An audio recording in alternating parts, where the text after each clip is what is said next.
আল্লাহ বলেন যে আমি যদি তাদেরকে পৃথিবীতে ক্ষমতা দেই, ঈমানদারদেরকে যদি আমি ক্ষমতা দেই,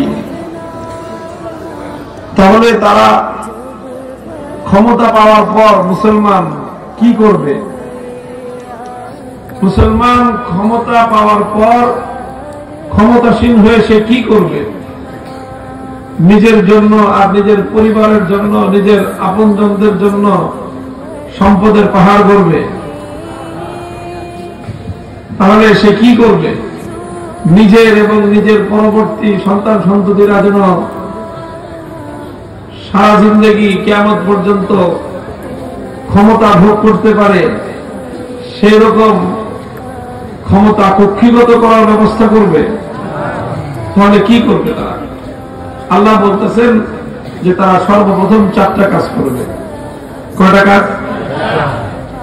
আকামুস সালাতা ওয়া আতাউজ যাকাতা ওয়া আমারু বিল মারুফি ওয়া নাহাউ আনিল মুনকারি ওয়া লিল্লাহি আকিবাতুল উমুর। তাদের প্রথম কাজ হবে যে তারা ক্ষমতাসীন হয়ে তারা এই ক্ষমতার মাধ্যমে আকামুস সালাত, নামাজ কায়েম করবে। প্রথম কাজ হবে তাদের এটা। 2 নম্বর কাজ হবে ওয়া আতাউজ যাকাত, তারা যাকাত বাস্তবায়ন করবে।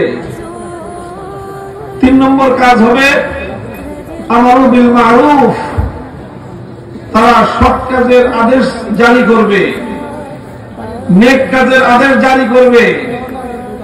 ওয়া নাহাউ আনিল মুনকার, এবং তারা অন্যায় কাজ, পাপাচারের কাজের উপর নিষেধাজ্ঞা জারি করবে।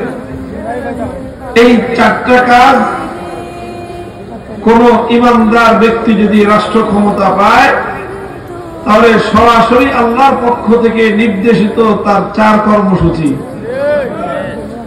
এই 4 কাজ করে তারপরে অন্যান্য কাজ করবে।